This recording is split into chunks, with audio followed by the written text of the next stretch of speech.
Light जलाऊंगा तो ज़्यादा मेरे चेहरे पे वो हो जाएगा, फोकस आ जाएगा, और इससे मतलब आंखें जलने लग जाती है। पूरा दिन काम करने के बाद यार मुश्किल होता है लाइट जलाना। ठीक है, समझ आ गया यहाँ पे सबको कि मतलब ये यूज स्ट्रिक्ट क्या इस्तेमाल किया। मैं चाहता हूँ कि मैं जो प्रोग्राम लिख रहा हूँ उसमें अच्छे से एरर चेकिंग हो। डिक्लेयरिंग ए स्ट्रिक्ट मोड, ये तो क्या किया, it has global scope, all code in the script will execute in strict mode, सारी चीज़ें स्ट्रिक्ट मोड में एग्जीक्यूट होंगी। क्लियर है यहाँ तक? अब गाइस और ध्यान से थोड़ा देखते हैं। अब नीचे आते हैं, थोड़ा सा नीचे करके आते हैं और यहाँ पे ध्यान देते हैं। ठीक है, और यहाँ पे थोड़ा सा ध्यान देते हैं, नीचे आते हैं यहाँ पे use strict this will cause an error, ये बोलेगा एक्स इज नॉट डिक्लेयर, समझ आया? फिर use strict x is equals to P1। अब ये क्या है, ये बेसिकली डिक्शनरी टाइप का इसने ऑब्जेक्ट बनाया है, जिसको एरे में इसमें मैप बोलते हैं, अगर याद हो तो उत्कर्ष, अभी हमने मैप पढ़ा था। जी भैया। हाँ, तो मैप बोलते हैं इसे। ठीक है, इसके बाद ये क्या है, क्या कह रहा है, this will cause an error. क्यों, क्या एरर बोलेगा, अभी देखते हैं। फिर से वही चीज़ करेंगे, F12 को दबाएंगे, कंसोल को क्लियर करेंगे, फिर दोबारा से रन करेंगे। तो यहाँ पर क्या बोल रहा है, कह रहा है कि x इज नॉट डिफाइंड। क्यों, क्योंकि x को यार लिखो तो कि वेयर है, लेट है, कॉन्स्ट है, क्या है, डायरेक्ट तुम समझा दे रहे हो कि x की वैल्यू ये है। समझ आ रहा है यहाँ तक? किस बच्चे को यहाँ तक समझ नहीं आया? निहारिका? अच्छा नेहा, आपको समझ आ रहा है? हेलो नेहा। हाँ हाँ जी भैया। यार। हाँ सुमित आपको थोड़ा पकड़ बन रहा है अभी, क्या बात कर रहे हैं? हाँ भैया। Okay okay nice. यश, आपकी आवाज़ आ रही है? यश? हाँ सर, आवाज तो आ रही है, हाँ बस सर यश, समझ नहीं आ रहा। समझ नहीं आ रहा आपको? क्यों, आपने कभी HTML CSS नहीं पढ़ी कभी कुछ भी? नहीं sir, core Java HTML CSS हुआ है, तो सर जावास्क्रिप्ट नहीं हुआ है। हाँ, इसीलिए तो प्लेसमेंट नहीं लगती। जावास्क्रिप्ट करिए, प्लेसमेंट गारंटीड है इस बार। हाँ मतलब जावास्क्रिप्ट अगर जो अच्छे से कर लेता है, प्लेसमेंट उसकी लगी जाएगी, ये बात की तो मैं गारंटी देता हूँ। जिसने जावास्क्रिप्ट कर ली उत्कर्ष, जॉब उसकी है। अब नीचे आते हैं, यूज स्ट्रिक्ट, यहाँ तक क्लियर है। अब deleting a function is not allowed. क्यों, this will cause an error. ठीक है, मतलब ऐसे कर करके जहाँ चाहते हो कि कुछ भी अनहोनी ना हो। उत्कर्ष, जब तुम बहुत बड़ी कंपनी में काम कर रहे हो और बहुत अच्छे कोड लिख रहे हो, बहुत अच्छे लेवल का कोड, तो वहाँ पर मोस्टली यूज स्ट्रिक्ट इस्तेमाल किया जाता है। या कोई बहुत अच्छा फीचर इंप्लीमेंट कर रहे हो, समझ रहे हो, तो तब यूज स्ट्रिक्ट को इस्तेमाल किया जाता है कि हम नहीं चाहते हल्का सा भी एरर आए, और जो भी एरर आए वो मेरे को स्क्रीन पे दिखे, ताकि मैं उसको अभी के अभी रेक्टिफाई करूँ। कई बार क्या होता है, एरर वेरर आ रहे होते हैं लेकिन कोड चल जाता है, तो हमें उतना मतलब नहीं होता है। समझ आया? समझ आया कि नहीं आया? जी भैया। हाँ ठीक है, अब यहाँ आते हैं, देखो थोड़ा सा ध्यान देना यश, क्योंकि जावास्क्रिप्ट जावा से भी मतलब प्रोग्रामिंग लैंग्वेज ही है, तो ज़्यादा फर्क नहीं है। थोड़ा सा अपने प्रोग्रामिंग के नॉलेज को रिफ्रेश करना, ठीक है? ओके, हाँ एक मिनट थोड़ा, ठीक है। और अभी गाइस आप सबको मुझे लगता है समझ आ गया ये चीज़। अब उत्कर्ष ये बता सकते हो दिस क्या होता है? थोड़ा बच्चों को बता, दिस क्या होता है? जी भैया। हाँ बाय द वे, हम दिस का यूज जो करते हैं ना भैया, वो हम करते हैं ऊप्स कॉन्सेप्ट में, या फिर हम बोल सकते हैं हम यहाँ पर जावास्क्रिप्ट में हम नॉर्मल भी करते हैं। हम क्या करते हैं, हमें ना इसका, अगर मैं ऊप्स कॉन्सेप्ट की बात करूंगा तो उसमें ये बोला जाता है कि हमारा जो करंट कंस्ट्रक्टर होता है उसको कॉल करने के लिए, या फिर उसको उसको असाइन करने के लिए हम दिस कीवर्ड का यूज करते हैं।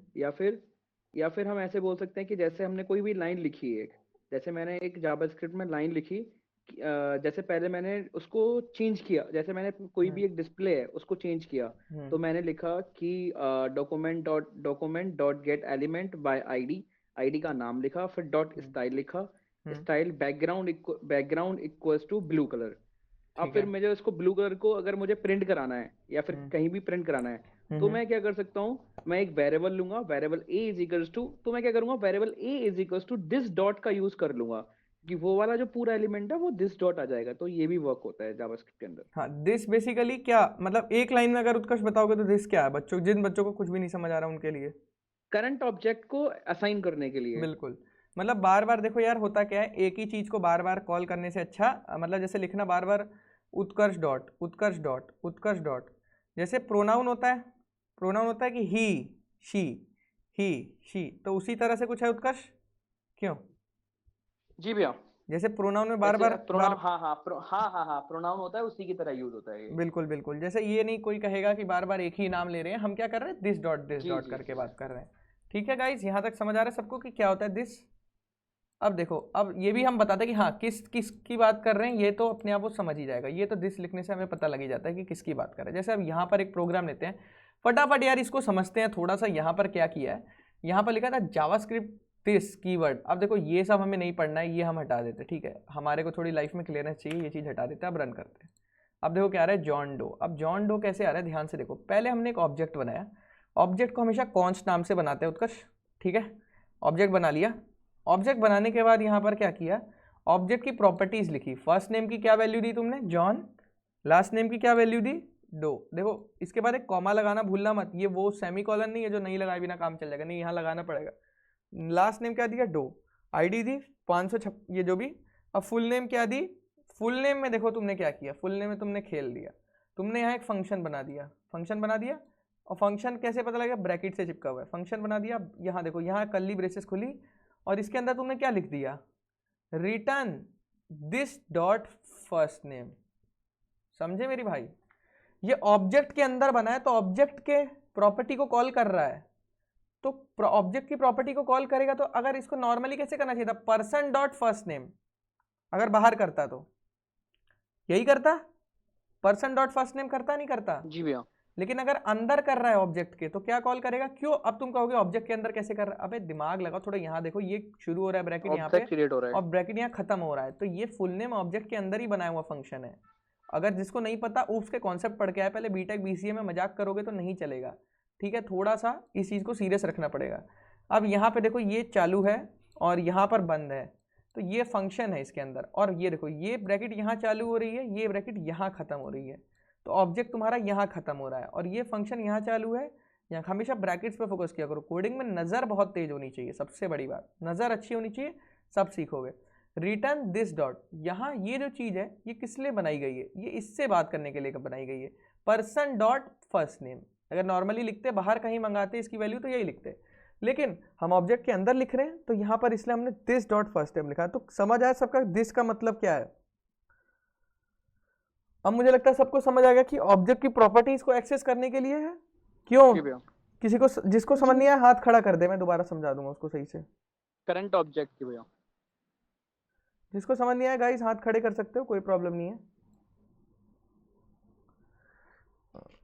ओके, अब यहाँ देखते हैं जॉन डो, ये हो गया क्लियर।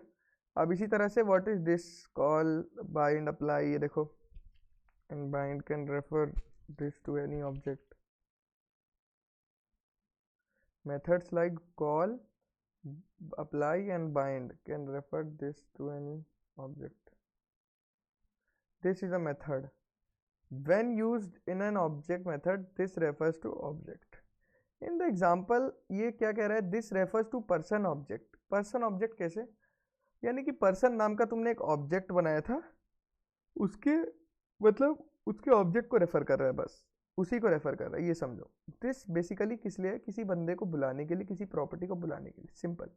दिस अलोन, इसका मतलब क्या है, when use alone, this refers to global object.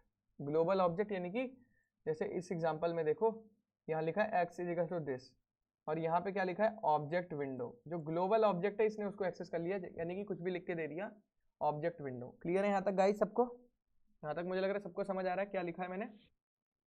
Done भैया।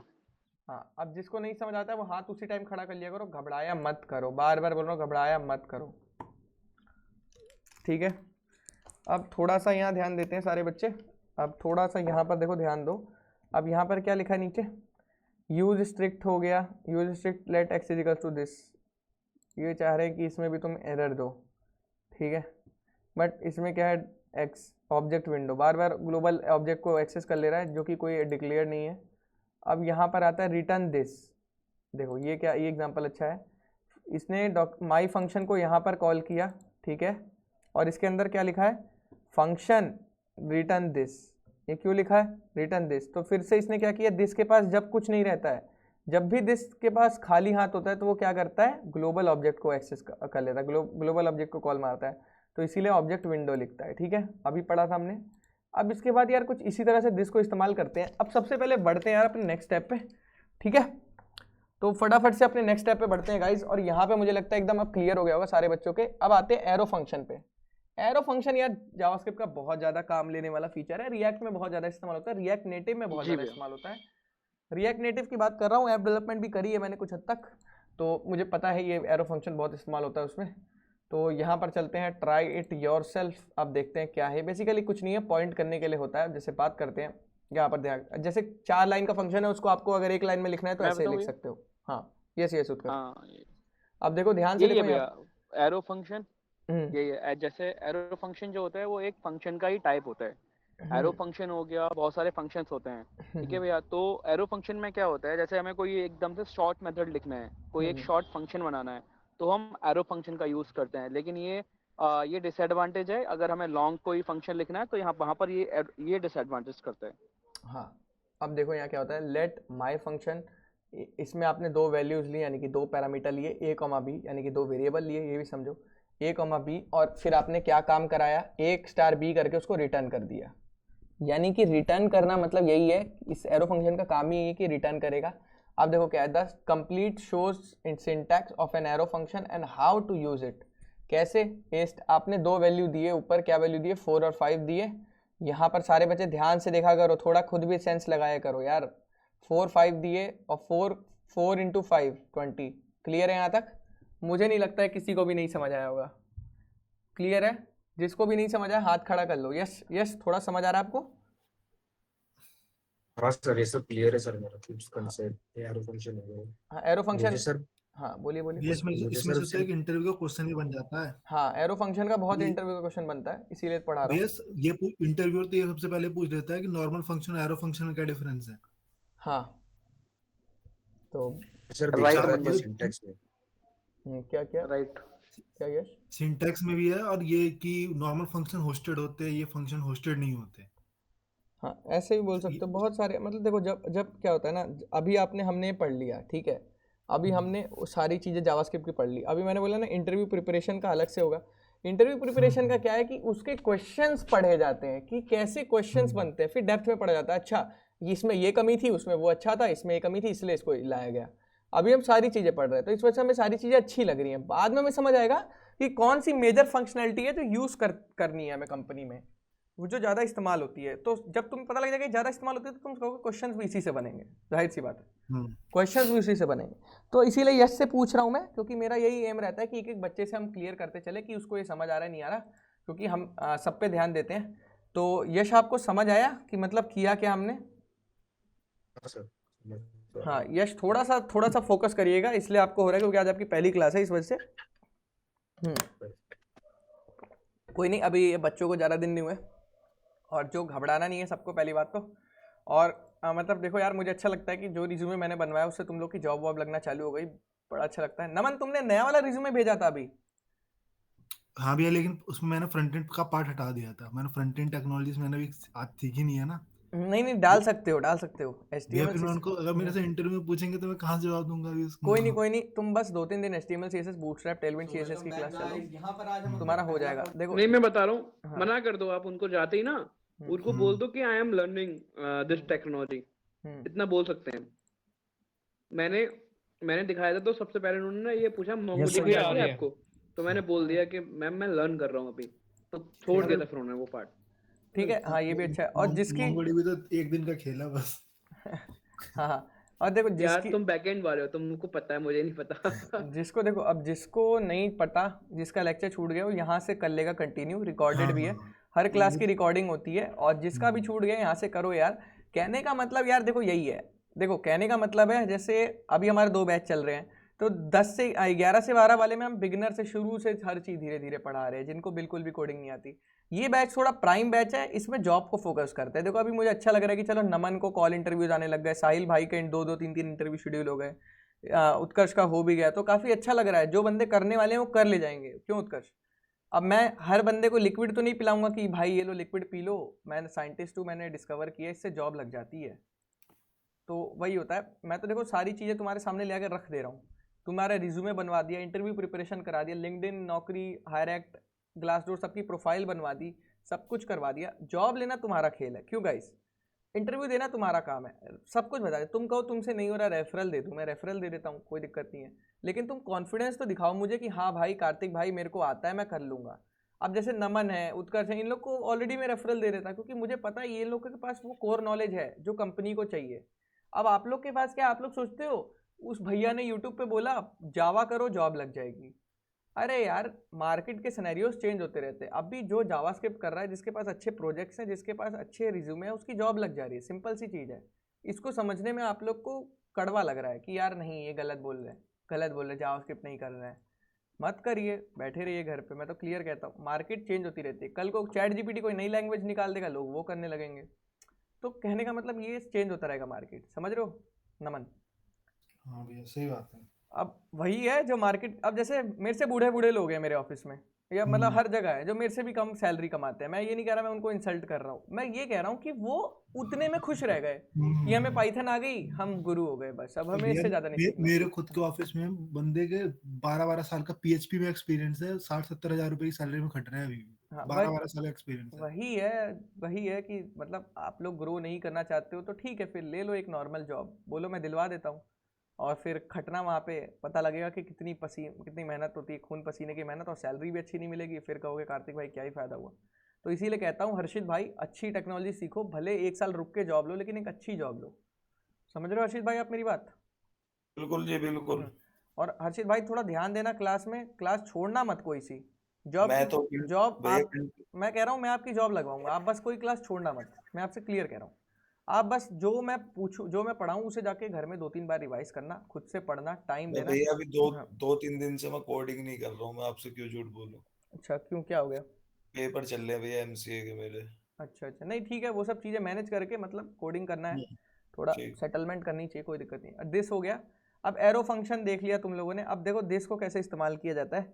जैसे document dot get element by ID है, ये है वो है। अब जैसे इसने बात करी एरो फंक्शन की, अब इसी फंक्शन को तुम कैसे एरो में लिख सकते हो। यहाँ पर ये बात क्या कर रहा है, व्हाट अबाउट दिस। अरे दिस तो हो गया, एरो फंक्शन बताओ। ठीक है, तो ये एरो फंक्शन में यही है यार, देखो और कुछ नहीं है कि ये हेलो नाम का वेल बनाया आपने, वैल्यू डाल दी, ये हेलो प्लस वेल। अब इसमें क्या होगा, आपने एक हेलो लेट हेलो नाम का ये क्या बनाया, एम्प्टी स्ट्रिंग बनाई। ठीक है, कैसे पता लगा मुझे स्ट्रिंग है? यार जाहिर सी बात है, इसने डबल कोट्स इस्तेमाल किए। इतनी नॉलेज तो होनी चाहिए ना एक प्रोग्रामर के पास कि ये क्या चीज़ है। ठीक है, ओके। हाँ सो नेहा नाम की 2 लड़कियां ज्वाइन हो गई हैं, और मुझे नहीं पता कौन सी एनरोल वाली है, कौन सी डेमो वाली है, कोई नहीं। अब यहाँ पे देखो लेट हेलो, ये hello well, hello plus well, कहना क्या चाह रहा है?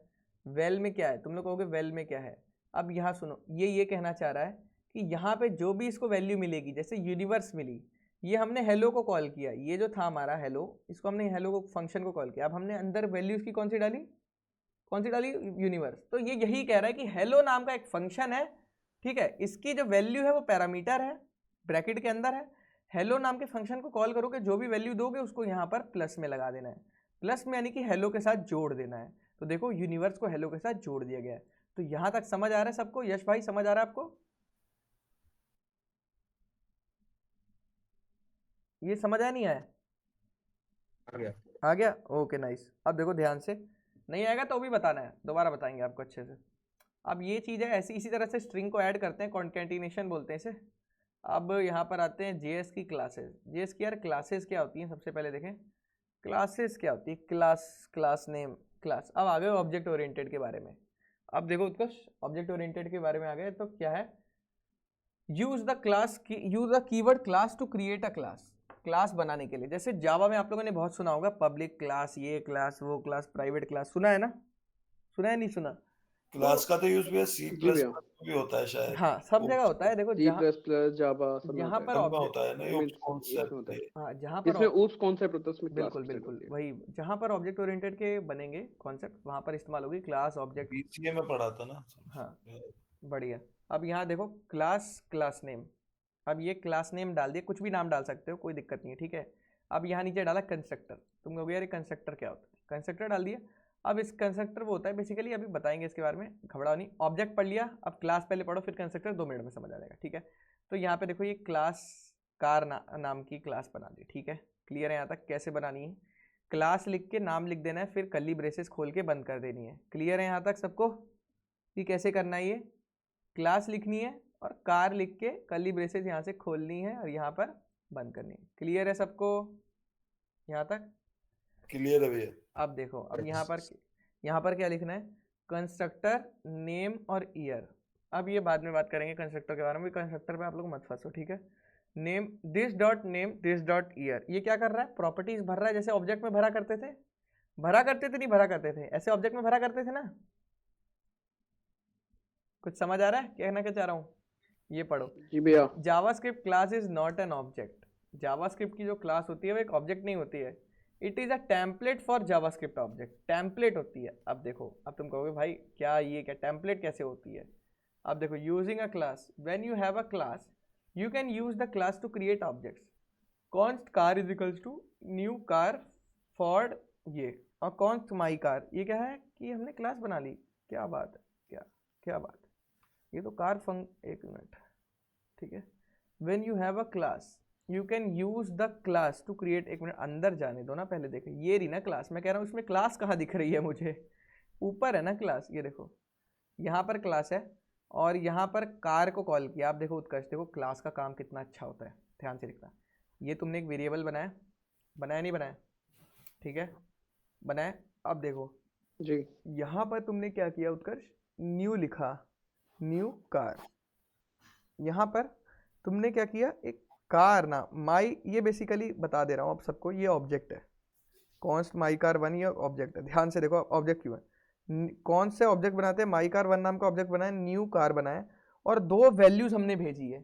कंस्ट्रक्टर क्या होता है, ऑब्जेक्ट बनाने के लिए इस्तेमाल होता है। हाँ समझ आया, कंस्ट्रक्टर क्या होता है, क्लास का ऑब्जेक्ट बनाने के लिए इस्तेमाल होता है। क्लियर है यहाँ तक? जिसको भी दिक्कत हो रही है अभी थोड़ा सा रुको और समझो इस चीज को। हमने यहाँ एक मान लो ऑब्जेक्ट बनाया, एक वेरिएबल बनाया यहाँ पर कॉन्स्ट माई कार वन, ठीक है, बना लिया, कुछ भी नाम दे दो, XYZ, यश, उत्कर्ष, कुछ भी, कार्तिक, कुछ भी नाम दे दो, कोई फर्क नहीं पड़ता। यहाँ पर क्या लिखता है, न्यू जब भी लिखते हैं जब ऑब्जेक्ट बनाता है, ठीक है, ओके। अब यहाँ पे लिखते हैं न्यू कार। अब न्यू कार, तुम कहोगे कार क्या है, ध्यान से देखो ऊपर एक कार नाम की क्लास इतनी बड़ी बनी हुई है, उसी को कॉल कर रहे हैं। तो कार को जब तुमने कॉल किया तो इसने बोला कि भाई इस क्लास में ना 2 पैरामीटर जाते हैं बाय डिफॉल्ट कंस्ट्रक्टर में। कौन कौन से जाते हैं, ध्यान से देखो। हाँ क्या नेहा कुछ कहना चाह रहे हैं आप? सर क्लास क्या है? क्लास वही वाली क्लास जो अभी चल रही है। नो सर, मतलब ऐसे आप एक एग्जांपल दो कि क्लास है क्या, अगर हमें किसी को बताना होगा कि क्लास क्या है तो हम क्या बताएंगे उसको? ओके, देखो इसका जवाब आपको उत्कर्ष देगा। उत्कर्ष बताओ भाई। ओके। क्लास जो होता है वो एक ब्लूप्रिंट होता है, जिसमें हम क्या करते हैं, जब भी क्लास को हम डिक्लेयर करते हैं, जब तक हम उसमें हम ये वाली डेफिनेशन मुझे पता है, बट इसके अलावा मुझे कोई और चाहिए तो वो बताओगे आप? ओके, मैं बताता हूँ। तो ठीक है, नहीं मुझे एक्चुअली लगा कि आप ये वाली डेफिनेशन जानना चाहते हैं। ओके मैं बताता हूँ। क्लास एक्चुअल में होता क्या है, क्लास जो होता है वो हम इसलिए एक क्लास को इसलिए बनाते हैं, फर्स्ट ऑफ ऑल क्लास एक ब्लूप्रिंट ही होता है जो कि क्या करता है, जो कि ओके बोलिए ये एक टेम्पलेट को क्रिएट करता है। सही बोला। और एक होता है ऑब्जेक्ट, रियल वर्ल्ड एंटिटी होता है ऑब्जेक्ट का एक इंस्टेंस होता है class with same behaviour and attributes. हाँ बिल्कुल सही। देखो यार क्या होता है, मैं तुम्हें समझाता हूँ नेहा, अगर तुम्हें अभी भी नहीं समझ आया। देखो नेहा क्या होता है, जब हम रियल लाइफ की बात करते हैं तो हमारे जो ऊप्स के कॉन्सेप्ट्स होते हैं वो सारे रियल वर्ल्ड लाइफ से जुड़े होते हैं। क्यों जुड़े होते हैं अब बताता हूँ। कोई भी चीज़ की बात करी जाए, जैसे कोई कार है, कार एक ऑब्जेक्ट है, कार की प्रॉपर्टीज़ क्या है, उसकी स्पीड कितनी है, कार का कलर क्या है, कार का साइज़ कितना है, कार का वेट कितना है, तो ये सारे उसके प्रॉपर्टीज़ हो गई, समझ रहे हो। ऑब्जेक्ट क्या है, कार। ऑब्जेक्ट यानी कि एक फ़ोन, नाउन में पढ़ते थे ना, object place things, name of object place things. Clear है नेहा यहाँ तक? तो इसी तरह से ऑब्जेक्ट एक चीज़ होती है जो रियल वर्ल्ड एग्जाम्पल होता है। तो जैसे अब मेरे को कोई ऑब्जेक्ट बनाना है स्टूडेंट नेम नाम से, और स्टूडेंट नेम में लिखना है this dot name, this dot year, this dot roll number, this dot section, तो ये ऑब्जेक्ट हो गया। लेकिन अगर उसी चीज़ को मुझे मैप करना हो, उसी चीज़ को मुझे block of section of code में रखना हो, अलग रखना हो, सेपरेट टेम्पलेट में, तो उसके लिए क्लास बनाई जाती है, और बहुत सारी क्लास बनाई जाती है फंक्शंस में, ताकि सारी क्लासेस प्रोग्राम में, ताकि सारी क्लासेज एक दूसरे से अलग रहे, हर क्लास का अपना एक फंक्शन रहे और अलग एक मतलब एक सिंगल फीचर के लिए वर्क करे। तो इसलिए ये टेम्पलेट वाली वर्ड यहाँ पर जोड़ी जा रही है, इंस्टेंस वाली वर्ड जोड़ी जा रही है कि ऑब्जेक्ट को संभाल के रखने के लिए और उसको सही से काम कराने के लिए क्लास बनाई जाती है। बेसिकली एक ब्लॉक ऑफ कोड होता है, आप ये समझो। क्लियर है यहाँ तक? Yes sir. हाँ, और कोई बंदा है जिसको ऐसे कोई पेचीदा से नए डाउट आ गए हैं प्रोग्रामिंग में? नहीं है कोई बंदा? नमन भाई तुम कुछ पूछ दो अगर तुम्हें कोई डाउट है तो। कोई नहीं, किसी को कोई डाउट नहीं है? शशांक भाई कोई डाउट है? नहीं, क्लास की तो हमें नॉर्मल पता है कि क्रिएट करता है एक टेम्पलेट को। हाँ अभी बताऊंगा, वही तो मैं इसीलिए इसमें घुसा ले आऊँ, कंस्ट्रक्टर वाले में क्लास में तुम्हें भी घुसाया हूँ अभी इसको ये तुम्हें। लेकिन ना हाँ। जेएस के अंदर हम क्लास इतना यूज नहीं करते। मैंने जितनी भी तक कोडिंग की है हाँ। बैकएंड के अंदर, क्लास यूज ही नहीं होता जेएस के अंदर। अभी क्लास होती नहीं है, वो कभी कभी टेम्पलेट के लिए यूज की जाती हाँ, है जब JS में। जब बड़ा डेटा हो ना, जैसे जब हाँ। काम करोगे ना, तो जैसे जैसे स्टूडेंट है, अब स्टूडेंट की 5 चीजें हैं, name, last name, roll number, ये वो, तो ऐसे ही करके this dot name this dot ये कर करके खूब लंबी कोडिंग, इतनी लंबी कोडिंग चली जाएगी। तो वहां पर ऑब्जेक्ट बनाओगे, ऑब्जेक्ट वही बात बनाओगे तो स्टूडेंट डिटेल्स और टीचर डिटेल्स को अलग करोगे, तो स्टूडेंट के लिए एक अलग क्लास बनाओगे, टीचर के लिए अलग क्लास बनाओगे। समझ में आया क्या? अभी समझ आया? तो ये होता है। अब भाई मैं बात करना चाहता हूँ, शशांक आपको समझ आ रहा है ये चीजें? कहाँ सर के ऊपर से तो नहीं जा रही? चलो कोई नहीं, शशांक लगता है सो गए, कुछ बोल। नहीं सर जी। समझ आ रही है यार? आप तो लग रहा है कोई हाँ। पैग वैग लगा लिया आपने। अरे यार पीजी में हूँ ना, तुम समझ जाओ, डबल रूम है, कोई और बंदा भी है। चलो कोई नहीं कोई नहीं, ओके नाइस। अब देखो यार, यहाँ पर गाइस सबको समझ आ गया। अब सबको ये समझ आ गया होगा कि हम लड़ क्यों रहे हैं, क्लास ऑब्जेक्ट क्या है। अब मैंने तुम्हें पहले छेड़ दिया, अब मैं तुम्हें समझाऊंगा। अब देखो एक चीज ये समझ आ गया। उत्कर्ष हमने किया क्या, हमने 2 वैल्यू दे दी, फॉर्ड और 2014। फॉर्ड और 2014 दे दी। यहाँ पर ध्यान से देखो, ये वैल्यू दी फॉर्ड की यहाँ पर और 2014 यहाँ पर। अब ये फॉर्ड और डी हमने क्या किया, हमने 2 ही चीज को प्रिंट कराया, माई कार 1 डॉट नेम, यानी कि ये तो बेसिकली एक ऑब्जेक्ट की एक प्रॉपर्टी को प्रिंट कराया। समझ आया उत्कर्ष? कि यहाँ पर मैंने ऑब्जेक्ट बनाया और ऑब्जेक्ट की प्रॉपर्टी को प्रिंट कराया, फिर यहाँ पर दूसरे वाले ऑब्जेक्ट की प्रॉपर्टी को प्रिंट कराया। अगर इसी में मैं यहाँ ये भी लिख देता, अगर मैं ये लिख देता और यहाँ लिख देता माई कार 2 डॉट क्या नाम है, ईयर लिख देता, तो देखो यार, अरे ये क्या लिख दे रहा हूँ मैं, माई कार, ठीक है, कार का सी बड़ा है, यहाँ पे थोड़ा ध्यान देना है हमें, कार का सी बड़ा है और 2 लिख देना है यहाँ पे। अब जब रन करते तो देखो 2019 आ गया, ऑडी 2019 की है। क्लियर है? तो ऐसे ही कर करके जितनी भी प्रॉपर्टीज हैं, जो डॉट डॉट करके आप कितनी प्रॉपर्टीज को ऐसे कॉल कर सकते हो। समझ आ रहा है गाइस ये कर क्या रहे हैं? हम बताना चाह रहे हैं कि हम माई कार के ईयर को कॉल कर रहे हैं। यहाँ पर हमने ऑब्जेक्ट इस्तेमाल कर लिया। अब क्लास पे चलते हैं। अब ये देखो ये क्या है, क्लास क्या है, अब देखना ध्यान से। यहाँ आते नीचे थोड़ा सा, चलो अगर ये तुम्हें अच्छे से नहीं समझाए तब मैं तुम्हें एक और अच्छे तरीके से समझाता हूँ। यहाँ पर इन्होंने क्या किया, क्लास को क्यों बनाया? ऑब्जेक्ट ओरिएंटेड क्या होता है कि हम किसी ऑब्जेक्ट की बात करते हैं। जब भी हम किसी ऑब्जेक्ट की बात करते हैं, जैसे स्टूडेंट एक ऑब्जेक्ट है, टीचर एक ऑब्जेक्ट है, तो जब जब हमें उसके लिए कोई फंक्शनैलिटी बनानी होगी कोडिंग में, प्रोग्रामिंग में, तब तब हम OOPS के कॉन्सेप्ट का इस्तेमाल करते हैं। क्लियर है यहाँ तक? अब देखो इस चीज को तुम्हें ये कितने अच्छे समझाता हूँ। क्लास इन जावास्क्रिप्ट और OOPS, ठीक है। अब देखो क्या बताएगा, अब ये कैसे बताएगा, ये तुम्हें समझाएगा ढंग से। देखो, we define class name car using the class keyword. यहां तक सबको पता है क्लास कीवर्ड की मदद से करते हैं। क्लास के अंदर हम एक कंस्ट्रक्टर डिफाइन करते हैं, जिसका मेथड डिफाइन करते हैं, जो कि ऑब्जेक्ट बनाने के लिए इस्तेमाल होता है, कंस्ट्रक्टर। ठीक है, कंस्ट्रक्टर ऐसी कोई क्लास नहीं होगी जिसके अंदर कंस्ट्रक्टर ना हो। क्लियर है यहाँ तक सबको?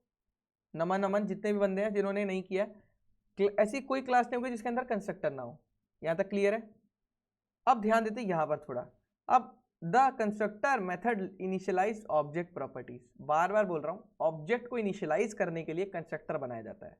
कंस्ट्रक्टर क्या कहता है? कहता है ऑब्जेक्ट मैं तुझे बना दूंगा, तू मेरे को वैल्यू दे, मैं तुझे क्रिएट कर दूंगा। ठीक है, मेक, मॉडल, ईयर, कुछ भी।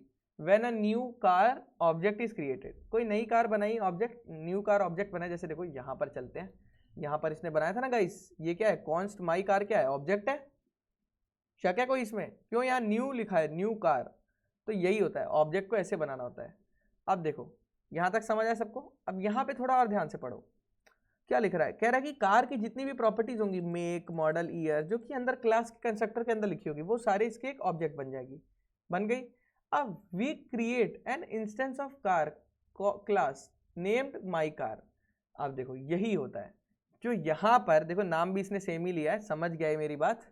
इसने देख रहे हो माई कार वेरिएबल भी पकड़ लिया, इतना स्मार्ट है चैट जीपीटी। इसने यहीं से वो माई कार का वेरिएबल भी उठा लिया है। अब देखो क्या कह रहा है, माई कार 1, ये कह रहा है कि जो ये माई कार 1 है ये क्लास का इंस्टेंस है। क्लास का इंस्टेंस कैसे है, ये क्लास कार का इंस्टेंस है। यहाँ से ये देखो क्या इसने बोला कि we create an instance of car class named my car, उस क्लास का इंस्टेंस है। तो ऑब्जेक्ट को इंस्टेंस ऑफ क्लास इसीलिए बोला जाता है। अब समझ आ रहा है, सबकी बुद्धि खुल रही है थोड़ी सी, जब रियल वर्ल्ड में देख रहे हैं कैसे हो रहा है। समझ रहे हो, करना कुछ नहीं है, एक क्लास नाम का क्लास बनानी है। कोई भी क्लास ऐसी नहीं होगी जिसके अंदर कंस्ट्रक्टर ना हो, कंस्ट्रक्टर बना देना है, फंक्शन की तरह है, समझ लो। बस यहाँ पर नेम लिखना है, ईयर लिखना है, और जो चीज़ें होंगी दिस डॉट करके बना देनी है। इसके बाद जब तुम कोई भी ऑब्जेक्ट बनाओगे तो वहाँ पर बस क्लास को कॉल करना है, कंस्ट्रक्टर बाय डिफ़ॉल्ट कॉल हो जाएगा। कार नाम की क्लास को कॉल करना है और यहाँ पर 2 वैल्यूज देनी है। क्लियर है यहाँ तक सबको, बुद्धि खुल गई सबकी? सबकी बुद्धि खुल गई कि अभी किसी को नेहा की तरह डाउट है? क्लियर गाइस, जिसको डाउट है हाथ खड़े कर लो गूगल मीट में। क्लास मुझे लगता है उत्कर्ष अब अच्छे से समझ आ गया होगा सबको। कोई डाउट है या कोई ऐसा टॉपिक उत्कर्ष जो तुम्हें लग रहा है कि एक और बार बताओ या रह गया कुछ? अभी तक तो नहीं हुआ। अभी देखो, अब तुम क्या हुए, तुम कहोगे ये क्या है यार, फंक्शन है। फंक्शंस, जब तुम किसी फंक्शन को उत्कर्ष क्लास के अंदर बनाते हो तो उसको क्या नाम देते हैं हम? क्या? जब कोई फंक्शन तुम क्लास के अंदर बनाते हो तो उसको हम बोलते हैं मेथड। अच्छा हाँ, मेथड। जो फंक्शंस, नॉर्मल फंक्शन कैसे होते हैं, फंक्शन ABCD ब्रैकेट लिख दिया। जब क्लास के अंदर बनाएंगे तो डायरेक्ट लिख देंगे XYZ और ब्रैकेट खोल के ऐसे, जैसे देख रहे हो एज नाम का फंक्शन चालू कर दिया। ये है नेहा क्लास का फायदा। अभी आपको समझ आ रहा होगा धीरे धीरे कि क्या क्या फायदे हैं क्लास के। क्लियर है यहाँ तक सारे बच्चों को? क्यों गाइस? अब यहाँ पर बात करते हैं सबसे पहले, ये इन्होंने बना दिया एज नाम का। अब नीचे आओ और कुछ ऐसे एग्जांपल्स देखते हैं, जैसे और कुछ नया बताइए हमें कुछ। हम ये तो हमने पढ़ ही लिया। तो कहने का मतलब कुछ नहीं है, बस हमें 2 चीज़ें सीखनी है। एक क्लास बनाएंगे कार नेम से, इस कुछ भी नाम से बनाओ, बस क्लास कीवर्ड इस्तेमाल करना जरूरी है। इसके बाद क्लास चालू होते ही उत्कर्ष सबसे पहले तुम्हें उसका कंस्ट्रक्टर बनाना है ताकि कोई भी ऑब्जेक्ट इसके अंदर एंटर कर पाए। क्लियर है? कंस्ट्रक्टर बनाने के बाद तुम्हें वो मेथड्स लिखने हैं। कितने भी मेथड लिख सकते हो, देखो लिखा है मेथड्स 1 2 3 ऐसे करके मेथड। तो ये देखो, यही समझाना चाह रहा हूँ चीख चीख के तुम लोग को कि ये चीज़ें करनी है। पहले क्लास बनानी है, उसके अंदर सबसे पहले कंस्ट्रक्टर लिखना है। इसके बाद जो भी मेथड तुम बनाना चाहते हो, मेथड यानी कि फंक्शंस जो भी बनाना चाहते हो लिख सकते हो। क्लियर है गाइस? अब अगर तुम्हें एज को कॉल करना है तो तुम एज को कॉल कैसे करोगे? अब तुम्हारा क्वेश्चन ये होगा, कुछ नहीं, पहले तुम एक ऑब्जेक्ट बनाओ। ध्यान से देखना, यहीं पे आके सारे बच्चे कोडिंग छोड़ देते हैं, कहते हैं ऑब्जेक्ट ओरिएंटेड कोडिंग नहीं हो पाती। यही दिक्कत होती है। ध्यान से देखो, यहाँ पे क्या होता है, कॉन्स्ट कार नाम से तुमने एक ऑब्जेक्ट बनाया। जब भी कॉन्स्ट लग रहा है और न्यू आ रहा है तो समझ जाओ कि ऑब्जेक्ट बन रहा है। हर्षित भाई यहाँ समझ जाना कि ऑब्जेक्ट बन रहा है, इतना कह रहा हूँ। जो जो चीज़ें पॉइंट टू बी नोटिस बोलता हूँ, थोड़ा ध्यान दिया करो। कॉन्स्ट नाम से बन रहा है, न्यू आ रहा है, और समझ जाओ ऑब्जेक्ट है। और ऑब्जेक्ट का नाम क्या है? My car. ऑब्जेक्ट का नाम है माई कार। और ये किस क्लास का ऑब्जेक्ट बन रहा है? देखो क्लास का नाम है कार। देखो यहाँ कार का ऑब्जेक्ट बन रहा है। अब ये 2 चीज़ें देगा, नेम और ईयर एज अ पैरामीटर। और देखो एज अ पैरामीटर पास कर रहा है नेम और ईयर।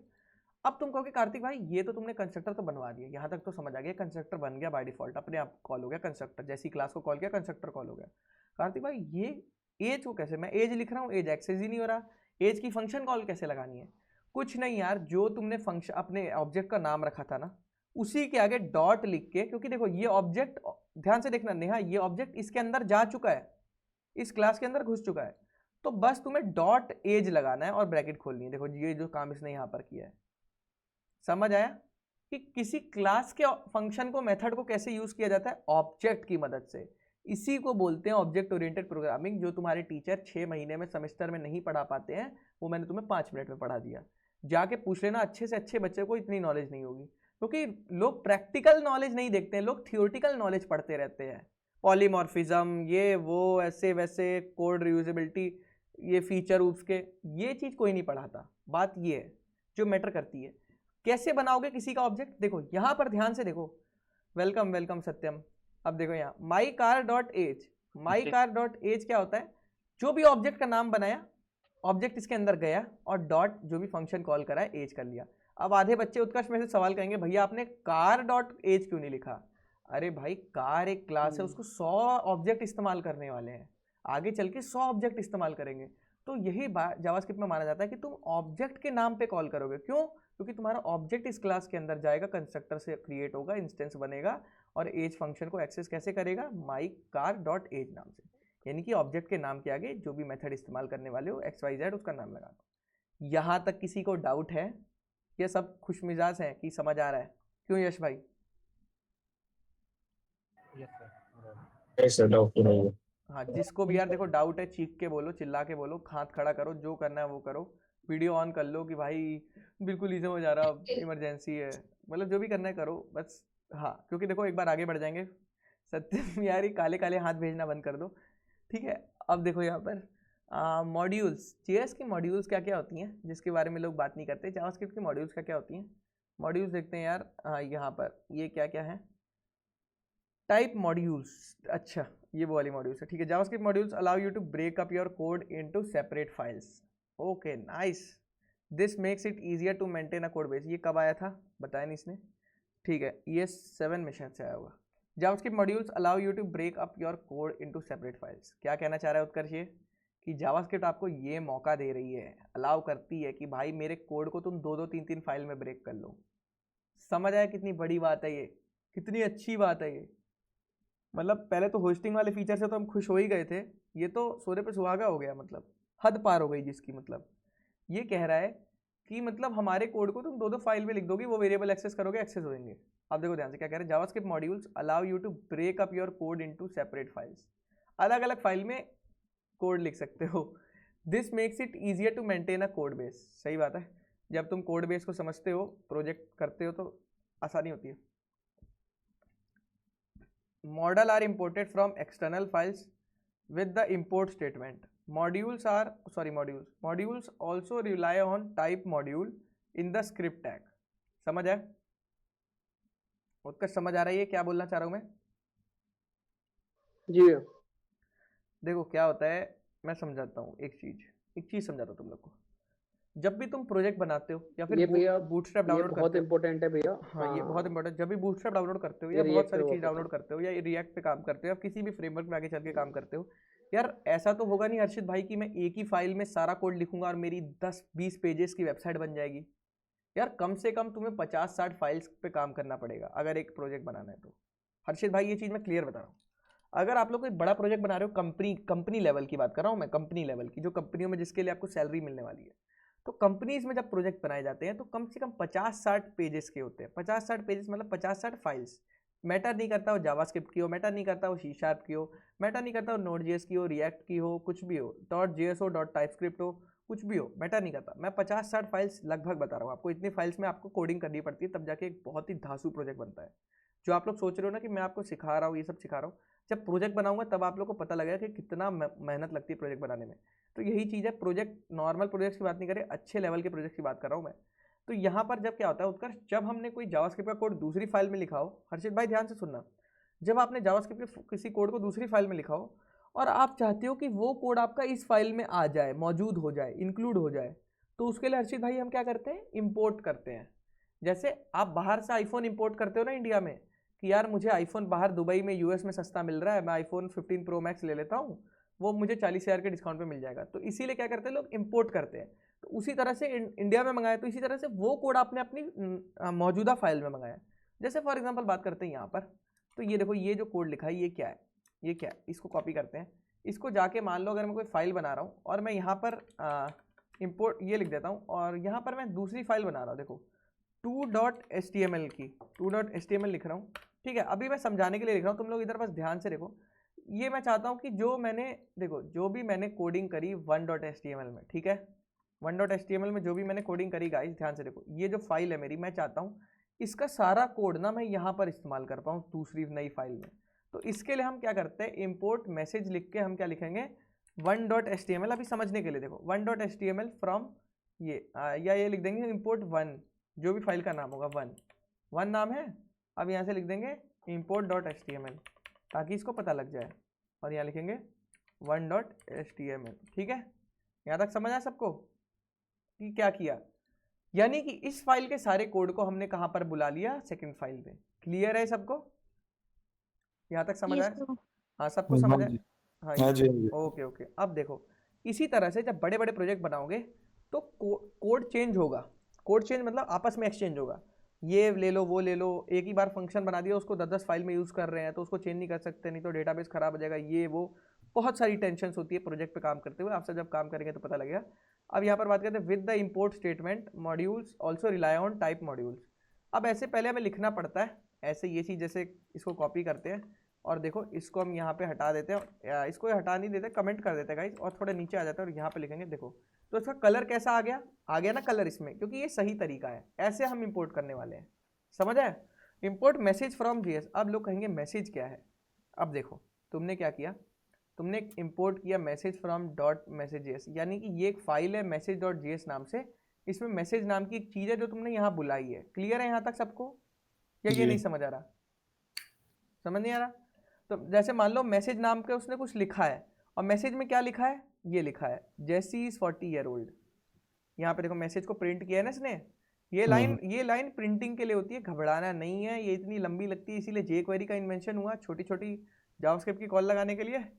तो यहाँ पे देखो document dot get element demo inner HTML, यानी कि डेमो नाम के एक बंदे को ढूंढ रहा है जो एचटीएमएल में प्रेजेंट है, इनर एचटीएमएल में। और ये फिर कह रहा है कि इसका ना कंपनी के डेवलपमेंट बहुत यूज होता है, बहुत ज्यादा यूज, क्योंकि तुमको सारे मॉड्यूल इधर से उधर दूसरे फाइलों में इंपोर्ट करने ही पड़ते हैं। हाँ जाहिर सी बात है, क्योंकि तुम्हें कभी भी ये नहीं होगा कि तुम एक ही फाइल से पूरा प्रोजेक्ट बना दो, नहीं, बहुत सारी अलग अलग फाइल्स बनेगी, सीएसएस की अलग फाइल बनेगी। हाँ सीएसएस को भी इंपोर्ट करा जाता है, बाद में बताऊंगा, क्योंकि सीएसएस सारे पेजेस की सेम रहती है। ऐसा तो होता नहीं कि इस पेज पे जाओगे तो व्हाइट कलर हो जाएगा, इस पेज पे जाओगे रेड कलर हो जाएगा।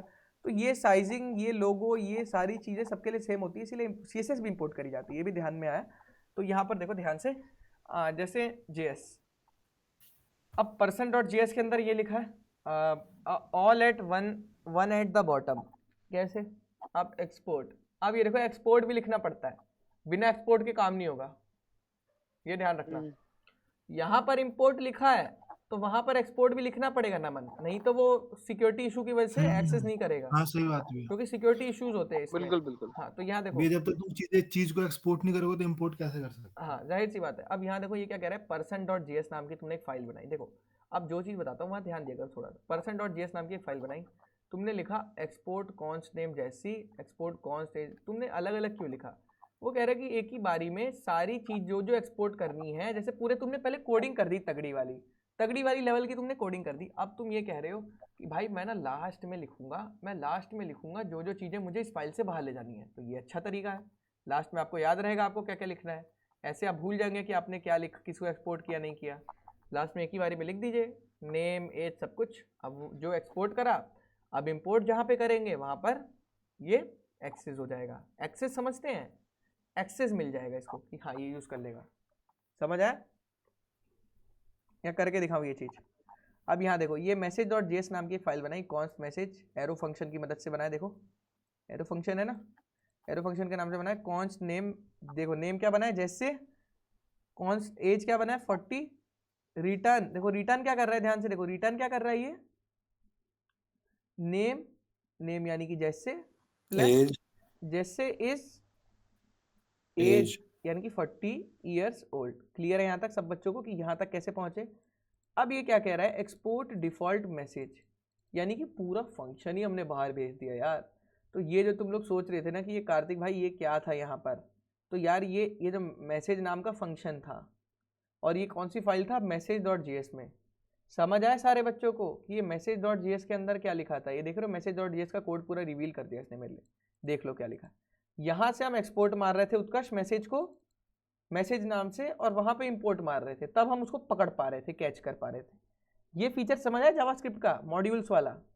इसके भी इंटरव्यू क्वेश्चन कर लिए जाते हैं कि एक टाइम पे मल्टीपल फाइल कैसे एक्सेस करोगे, एक टाइम पे एक ही करना है तो कैसे एक्सेस कंट्रोल लगाओगे। क्लियर है यहाँ तक? क्लियर है भैया। हाँ क्लियर है ना। तो अब यहाँ पे देखो, अब ये क्या कर रहा है, नेम एज सेम चीज़ है, एक एक वेरिएबल को एक्सेस कर रहा है तो ऐसे करेगा जैसे वहाँ पर हमने सिंगल चीज़ एक्सेस करी थी। भैया आज कंटिन्यू करेंगे आप? हाँ बस थोड़ी देर और, बस नेम एज है जैसे फ्रॉम person.js। ठीक है, तो यहाँ तक मुझे लगता है सारे बच्चों को समझ आ रहा है कि अगर हमें एक चीज़ करनी है तो हम ऐसे कर लेंगे, मल्टीपल चीज़ें करनी है तो ब्रैकेट कर्ली ब्रेसेस के अंदर रख के कॉमा कॉमा लगा के जो करनी है कर लेंगे। ठीक है, इसका काम रही है क्या सर क्लास बना के भी उसको एक्सेस किया जाता है ना मॉड्यूल। बहुत सारी जितनी भी चीज़ें आप एक्सेस कर सकते हैं, पास कर सकते हैं। देखिए फायदा क्या है इसमें कि आपको ये तो चीज इसमें तो हमने सीधा वो मतलब पूरी की पूरी फाइल भेज दी ना उसमें। नहीं फाइल कहाँ भेजी हमने, पहले फाइल तो एक्सपोर्ट करना पड़ेगा ना उसे पूरा बनाने के लिए, फिर हाँ यहाँ पे वो एक्सपोर्ट नहीं कर रहे बोल हैं रही ना। हूँ सर, क्लास का इंस्टांस बनाते हैं जब हम उसको क्या बोलते हैं, एक क्लास बना के उसको एक्सपोर्ट करते हैं और फिर उसको इंपोर्ट करते हैं। हाँ तो वैसे ही तो कर रहे हैं यहाँ पर, आप देखो सब जो चीजें आप एक्सपोर्ट करोगे वही तो एक्सपोर्ट होगी, पूरी फाइल थोड़ी बैठ जाएगी वहां जाके। नहीं सर, जैसे हम app.js वाली फाइल बनाते हैं हम्म उसमें प्रोजेक्ट में हम्म मॉडल व्यू कंट्रोलर की हेल्प से, हम्म। फिर हम क्या करते हैं पूरी ऐप फाइल को ही पूरी को वो कर देते हैं। वो अलग चीज होती है, वो फाइल भी आप कर सकते हो। मैं ये एक्सपोर्ट एक एक चीज वाला सिखा रहा हूँ। बहुत सारे तरीके हैं जावास्क्रिप्ट में। जावास्क्रिप्ट आपको बहुत सारे ऑप्शंस देती है, मैं ये नहीं कहूँगा, क्योंकि देखो जावास्क्रिप्ट इतनी बड़ी है ना कि आपको सीखते सीखते पूरा जीवन लग जाएगा। मैं आपको बता रहा हूँ, इतना बड़ा समुंदर है जावास्क्रिप्ट कि जितना गहरा जाओगे उतना गहरा है। तो बहुत सारे तरीके हैं, हमें देखना ये होता है कि हमारी रिक्वायरमेंट क्या है प्रोजेक्ट की। जैसे हमें एक एक वेरिएबल चाहिए तो हम एक एक करके करेंगे, क्यों हर्षित भाई, लेकिन अगर हमें फाइल चाहिए तो हम पूरी फाइल ही मार देंगे। समझ आएगा इस कि अगर पूरी फाइल चाहिए सर और क्लास का बताओ फिर। हाँ क्या, क्लास। क्लास जैसे आपने कोई क्लास बनाई फॉर एग्जांपल, क्लास के अंदर आपने सारे वेरिएबल्स रखे, तो जाहिर सी बात है जब आप क्लास को मारोगे एक्सपोर्ट, तो क्लास के साथ साथ वो सारी चीज़ें अंदर जो रखी है वो भी जाने वाली है। ठीक है, तो क्लास मारोगे, जैसे जावा में आप क्लास बनाते हो फॉर एग्जांपल, तो क्लास के अंदर आपने जितने भी मेथड्स लिखे, जितने भी फंक्शन वेरिएबल्स लिखे, वो सारी चीज़ें वहाँ जाने वाली, एक्सेस होने वाली है। ठीक है, तो कहीं ना कहीं आपके मतलब ये समझो कि फाइल का ऑलमोस्ट सारा कंटेंट वहाँ चला गया आपका। तो ये काम जब भी आपको करना है जब आपने उसमें बहुत बड़ी क्लास बना रखी हो या फिर कुछ ऐसा कंटेंट रखा हो जो आपको हर फाइल में इस्तेमाल होगा। जैसे लोग लॉगिन के लिए बनाते हैं बेसिकली, लॉगिन के लिए जैसे सेशन आईडी और एंटिटी आईडी, अगर आपने कभी प्रोजेक्ट पे काम किया हो तो आपको पता हो नेहा कि लॉगिन के लिए जैसे बैकएंड से वो बनाई जाती है कि मतलब लॉगिन है तो सेशन है, इसका मेंटेन हो रहा है कि नहीं हो रहा है, तो वो हर फाइल में चेक किया जाता है, हर मतलब वेबसाइट के हर पेज में। तो वहाँ पर इस चीज़ का इस्तेमाल किया जाता है कि जो लॉगिन की जो हमारी क्लास होती है ना, उसको हर जगह हम इंपोर्ट करके चेक करते हैं कि बंदा लॉगिन है अभी भी स्टिल, 15 मिनट हो गए, लॉग आउट कर दें, तो वहाँ पर इसका इस्तेमाल ज़्यादा होता है अगर आपने अच्छे प्रोजेक्ट्स बनाए हो तो। Import from default state exports, import message dot message. ठीक है, अब ये हमने फाइल कर दी। अब देखो इनका क्वेश्चन है कि हमें क्लास के करना है, वो रिएक्ट में आ जाता है और रिएक्ट में अभी पढ़ा नहीं रहा हूँ नेहा, तो अभी आपको थोड़ा सा रुकना पड़ेगा उसके लिए। ठीक है, JS अब देखो जावास्क्रिप्ट JSON क्या है, JSON किसको नहीं पता, पता है ना सबको। जावास्क्रिप्ट ऑब्जेक्ट नोटेशन होती है, बेसिकली API के लिए इस्तेमाल होता है, डेटा वेटा इधर से उधर हेर फेर लेन देन करने के लिए इस्तेमाल होता है। क्लियर है उत्कर्ष, किस लिए इस्तेमाल होता है ये? नमन, JSON पर तो तुमने काम किया ही होगा। हाँ ये किया हुआ है। हाँ देखो ऐसे होता है JSON कि एम्प्लॉयज नाम का एक है, अब यहाँ पर पोस्टमैन में भी यही दिन भर यही तो काम है, पोस्टमैन पे एपीआई का रिस्पांस बॉडी के अंदर भेज करके चेक करते रहो। हाँ यही चीज़ है, बढ़िया एकदम, यही काम होता है, API टेस्टिंग वगैरह में इस्तेमाल होता है इसका। और सत्यम आप भी थोड़ा सीख लो। एम्प्लॉयज़, यहाँ पर एम्प्लॉयज़ जैसे बना लिया, और ये जो चीज़ है यहाँ से एक JSON ऑब्जेक्ट चालू होता है, यहाँ पे बंद होता है।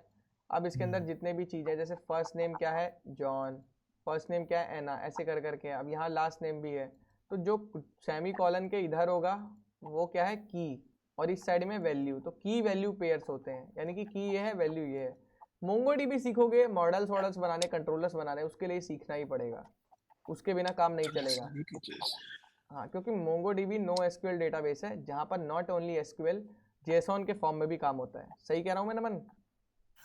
हाँ तो ये इस्तेमाल होने वाला है वहाँ बहुत ज़्यादा, तो इसलिए JSON सीखो। अब देखो JSON कुछ नहीं है, बस डेटा भेजने की एक फाइल होती है, या समझो एक तरीका है, बस ऐसे भेज के जब हमें बहुत सारा भेजना होता है तो ऐसे भेजते हैं। इसका कोई ये बढ़िया एग्जांपल नहीं दिखा रहा मुझे जो मैं चाह रहा हूँ। Const object JSON dot parse, जब हमें कोई देखो, जब पार्स क्या होता है, कोई बता सकता है पार्स क्या होता है हिंदी में? क्या होता है पार्स? पार्स जैसे किसी चीज को हमें पढ़ना होता है, पढ़ना मतलब उसको पढ़ के देखना, उसकी वैल्यू लेनी होती है, समझ रहे हो? तो पार्स उसे बोलते हैं। देखो then use the JavaScript built in JSON parse to convert the string into a JavaScript object. कभी भी कोई स्ट्रिंग हो, आपको उसको ऑब्जेक्ट में बनाना हो पढ़ के, जैसे स्ट्रिंग को पढ़ा, स्ट्रिंग की क्या वैल्यू है, अब उसको ऑब्जेक्ट बना दो। समझ आए? ये काम करता है ये बंदा जिसको बहुत मतलब अच्छा माना जाता है, पार्स बहुत ज्यादा इस्तेमाल है इसका, JSON डॉट पार्स, कि यानी कि इसको JSON में कन्वर्ट कर देगा। अब देखो कैसे, जब भी हमें ऐसा कुछ काम करना होता है, जैसे for this can be demonstrated using a string as input, create a JavaScript string concatenating JSON syntax. देखो क्या किया इसने एम्प्लॉयज नाम के एक जेसॉन बनाया, एम्प्लॉयज नाम से जेसॉन दिया, देखो उसको डबल बेसिस में लिया और यहाँ पर इसने ये बड़े वाले ब्रैकेट से चालू किया और यहाँ पर खत्म किया।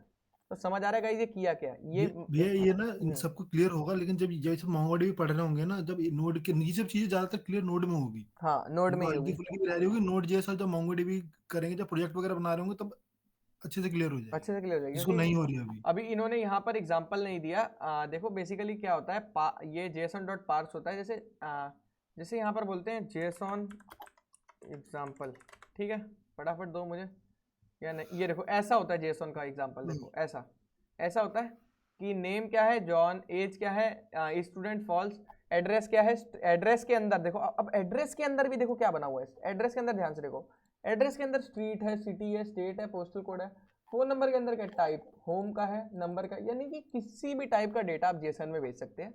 बहुत डिमांड में जावास्क्रिप्ट के बाद जो दूसरी चीज डिमांड में वो जेसन ही है, क्योंकि डेटाबेस में इसी में काम चल रहा है, धड़ाधड़ काम चल रहा है जावास्क्रिप्ट। मोंगोडीबी तो ये पूरा इसी पे है पूरा। हाँ तो यही कह रहा हूँ, इसलिए जेसन सीखो, कुछ नहीं है, बस वैल्यूज गेट करनी होती है हमें किसी चीज़ की। जैसे फोन नंबर में आप चाहते हो नंबर की वैल्यू तो गेट कर सकते हो, ठीक है। तो अभी बताऊंगा वो तरीके कैसे गेट करने हैं। तो कहने का मतलब कितना भी डीप डेटा हो जेसन की मदद से हो जाता है। समझ में आ रहा है गाइस क्या कर रहे हैं?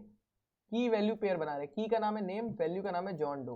देखो इसने ये भी इतना तेज है, इसने वहीं से जॉन डो वाला एग्जांपल उठा लिया, ये भी बहुत तेज है, मानना पड़ेगा यार इसको भी। मतलब देख रहे हो यार, हम यहाँ भी पढ़ रहे हैं जॉन डो, और जॉन डो हमारे यहाँ पे आ चुके हैं जब तक। तो यही कमाल है चैट जीपीटी का, ठीक है।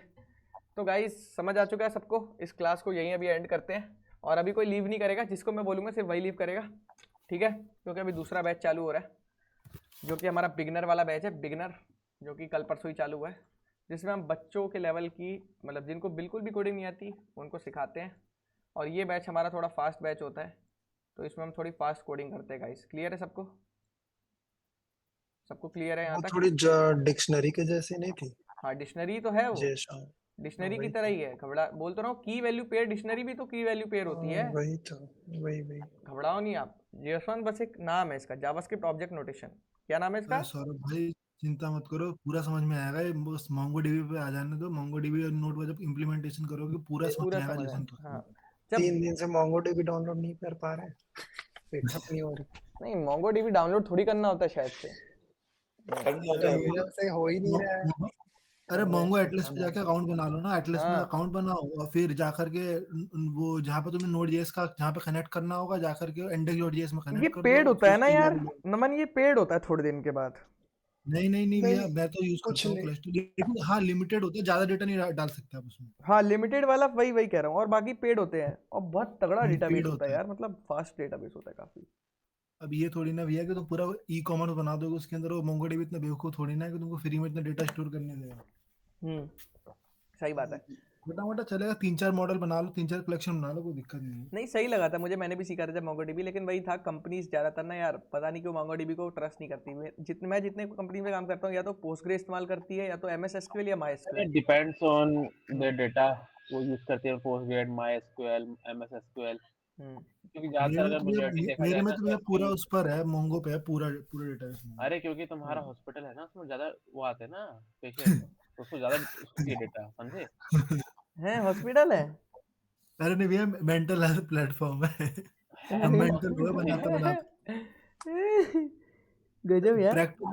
तो वही फिर भी है। सोचो उसमें एक हेल्थ किसी को इशू है तो क्या क्या डिटेल्स डालेगा, नाम देगा, अपना इशू बताएगा, अपने क्राइटेरिया बताएगा, एज बताएगा, ये सब बताएगा, फिर उसकी दवाइयाँ अलग से डिटेल्स आएंगी, डॉक्टर की डिटेल्स होगी, हॉस्पिटल की डिटेल्स होगी, एम्प्लॉयज की डिटेल्स होगी।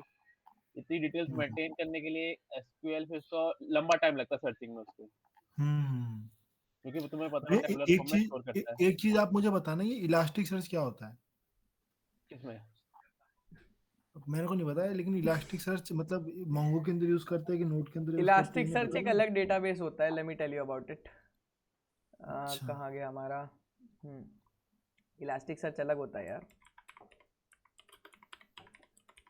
कंपनी में सुना था मैंने। इसके बाद ये देखो इलास्टिक सर्च फोटो दिखाओ, याद आ जाएगा। हाँ ये होता है ये क्या होता है? डाइविंग इनटू मुझे लगा पॉपुलर वही ओपन तो मैं सोर्स SQL में कौन से आ गया कीवर्ड। इलास्टिक सर्च DB मैंने करा था इस पे इसी में काम। वही है, यही वाला है। कंपनी है एक, टूल्स होते हैं बेसिकली। टूल्स पे डरना नहीं चाहिए कभी भी, जैसे नमन, क्योंकि लैंग्वेजेस से डरना चाहिए, जैसे पाइथन हो, जावास्क्रिप्ट हो या एसक्यूएल हो, इनसे डरना चाहिए। टूल्स तो यार कल बंदे कहते हैं भाई आप गिटहब नहीं बता रहे। यार गिटहब 1 घंटे का काम है, बता दूंगा तुम्हें, क्या कर लोगे? प्रोजेक्ट तो बनाओ उस पर, पहले अपलोड क्या हाँ करोगे? अपनी डीपी थोड़ा अपलोड। हमें भी बोलना था, गिटहब थोड़ा सिखा दीजिए। अरे बस वही भाई सौरभ भाई 1 घंटे ट्यूटोरियल यूट्यूब पे जाके देख लो, कुछ नहीं है इसमें, 5 अरे कमांड याद करनी होती है बस, 5 सिर्फ कमांड 5 कमांड। बस नाम बनाओ, अकाउंट ओपन प्रोजेक्ट करो, पे काम करनी रेपोजिटरी है ना बनाओ। फ्रेंड लोग के साथ, कॉलेज में बोल रहे हैं करने के लिए, तो 3-4 लोग मिलके कैसे करेंगे उसमें रैपो थोड़ा बनाओ, बता देना। रैपो बनाओ वहाँ पे, और बाकी सबको इनवाइट ही भेज दो जो ये देखो नहीं है देखो तो देखो इनवाइट नहीं, कोलैबोरेशन में जाके यही invite कर चीज़ दिया। तुम्हारे देखो, यही स्टैक ओवरफ्लो है, मेरी फेवरेट वेबसाइट है। जब भी मुझे कोई दिक्कत होती है मैं यहीं आके देखता हूँ, क्योंकि यहाँ पे बहुत सारे डेवलपर्स आंसर देते हैं। अभी देखो यहाँ क्या लिखा है, थोड़ा यहाँ पर क्या लिखा है, is Elasticsearch is a separate database और does it work with MongoDB और अदर्स। तो देखो Elasticsearch is a database itself, it is a, देखो ये क्या और लोगों ने क्या किया, is a standalone database. बोल रहा हूँ ना, अलग होता है, अलग होता है, ये घबराना नहीं है। तो यहाँ पर एक से एक डेवलपर्स वो करते हैं, और देखो इनको रेटिंग भी दी जाती है, इन्होंने कितनी मदद करी है। तो तुम सबको भी कहूँगा यहाँ जाके मदद करो। यहाँ से बहुत बड़ी बड़ी कंपनीज उठाती हैं, पता है तुम्हें? बहुत बड़ी बड़ी कंपनीज उठाती हैं यहाँ से, जिनका पैकेज ही 20-30 लाख से चालू होता है। छोटी मोटी कंपनीज तो बात ही नहीं करती। यहाँ से रिमोट जॉब्स के ऑप्शन होते हैं। जब यहाँ जाके तुम कम से कम 500 लोगों के क्वेश्चन का आंसर करोगे ना, और तुम्हें ऐसी रेटिंग्स मिलेगी, तब तुम्हें कंपनी कहेगी यार ये बंदा बहुत तोड़ू है, इसको मैं लूँगा। समझ रहे हो? तो कंपनी ले लेती है ऐसे बंदों को भी। इसीलिए कहते हैं कि स्टैक ओवरफ्लो पे जा के आंसर्स करो। ये मेरे को किसने बताया? ये एक 10 साल का एक्सपीरियंस वाला बंदा है, जो कि उसने मुझे बताया कि यार हम लोग यहीं से बंदे उठाते हैं। तो मैंने कहा यार सही है यार, मतलब जाहिर सी बात है, जो बंदा 500 आंसर दे पा रहा है अलग अलग टॉपिक्स पे, उसको नॉलेज है। तो तुम बच्चों भी जाओ स्टैक ओवरफ्लो पे आंसर करो फ्री टाइम में। गर्लफ्रेंड बॉयफ्रेंड को मैसेज करने से अच्छा यहाँ पे जाके थोड़ा अच्छे लोगों को रिप्लाई दो, जिससे तुम्हें कल को एक बहुत ही बेहतरीन जॉब मिले। सही बात है भैया, धोखे में भी नौकरी मिलेगी। हाँ तो वही चीज़ है गाइस, यहाँ पर अच्छे से रिप्लाई दो। काफ़ी अच्छी वेबसाइट है स्टैक ओवरफ्लो। कोडर्स का तो यार देखो, जैसे हमने कोडर कम्युनिटी बनाई है ना व्हाट्सएप पे, कि जिसको डाउट होता है वो वहाँ पूछता है, ठीक है? तो वो बंदा, मतलब वही चीज़ यहाँ पर ये वेबसाइट बनाई हुई है कि यहाँ पे लोग आएंगे और अपने क्वेश्चन पूछेंगे, उसके 100 लोग आंसर देंगे, तो उसका डाउट क्लियर हो जाएगा। और फिर और लोग भी इस क्वेश्चन को सर्च करेंगे तो वो रिकमेंड होगा। बहुत अच्छी वेबसाइट है, देखना तुम सब, ठीक है? तो इस रिकॉर्डिंग को यहीं पे स्टॉप करते हैं गाइस।